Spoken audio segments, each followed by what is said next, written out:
everyone, it's Alexander Robinson. Welcome to the channel, and this is my review for Night Swim, the latest film from Blumhouse, and the annual first movie of the year that happens to be in the horror genre. This movie follows a family of four trying to find a new house to move into. The father is played by Wyatt Russell, and he is a baseball player who got himself injured prior to the events of this movie and is basically taking the time off to recover. The family comes across this large house with a really nice pool, and the father insists that they get this house because the kids like it, and hey, it has a pool, so it could help out with my water exercise. So they end up getting the house, and soon they find out that the pool is actually haunted.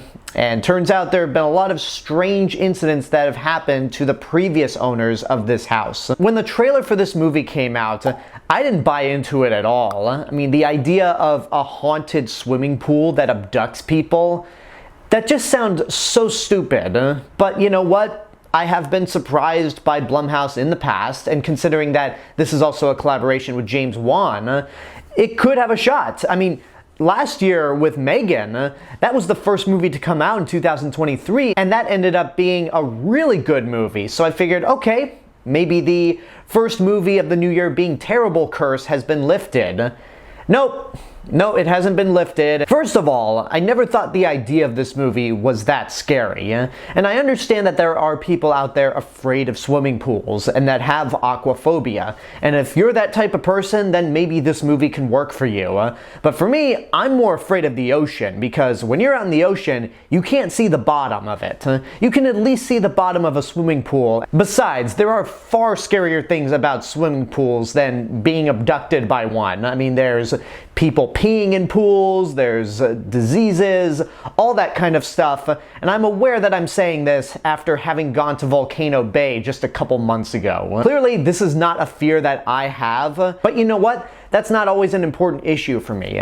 I would prefer horror movies that scare me, but I also want horror movies that at the very least can be fun or have me invested in these characters, and this movie doesn't do either of them. The characters in this movie are pretty one-note and boring. The acting is pretty good though, I'll give the movie that. Wyatt Russell, of course, has a lot of charisma. Kerry Condon is good as the wife, and I didn't realize that she was the voice of Friday in the latter half of the Infinity Saga, so that's cool. The two kids were okay, but again, none of these characters really felt that interesting to me, nor did I think there was anything that was worth remembering about them in terms of a story, because I don't want to have to compare this to Megan, but as goofy and as over the top as Megan can get, that movie at least was a story about a girl trying to cope with the loss of her parents in a very unhealthy manner. At the very least, there is some substance in Megan.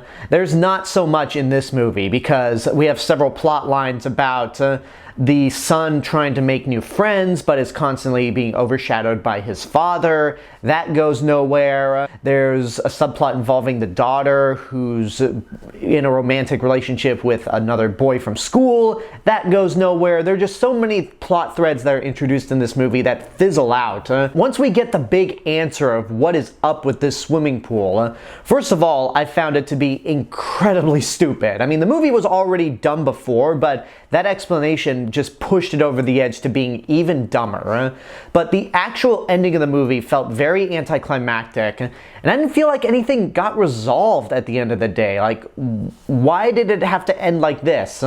Now, it didn't end abruptly the way The Grudge from 2020 did, where it cuts to the outside of a house for about 10 seconds and then credits roll, making the audience go, "Are you serious? Are you fucking kidding me?" It's not that, but it's still not a very good ending. So it's a bad movie, but I can't say I'm surprised in the slightest. I mean, usually the first movie of the new year ends up being a terrible horror movie, and Blumhouse is now 3 for 3 in terms of bad movies, because Exorcist Believer, Five Nights at Freddy's, and now this. I'm not gonna say I'm giving up on Blumhouse, because we've seen time and time again that they'll have a streak of bad movies, but then they'll have a streak of really good stuff. So we'll see what the future holds for Blumhouse, but as for this movie, don't waste your money on it. There are far more suspenseful movies that tap into aquaphobia. I mean, this one right here. So I can't say this is a good movie in any sense of the word. And it's not even bad enough to warrant laughing at. It's just a movie. That's it. And there you go. That's my review for Night Swim. I hope you enjoyed it. And now I want to know what you guys think about the movie. Leave a comment down below on your thoughts. And don't forget to like the video, subscribe if you haven't, and hit the bell button to get notifications. If you want to find me elsewhere on YouTube, go check out my vlog channel, Alexander Robinson Travel Channel, and follow me on Facebook, Instagram, Letterboxd, Threads. I'll see you guys in the next video. But until then, have a good day and take care of yourselves.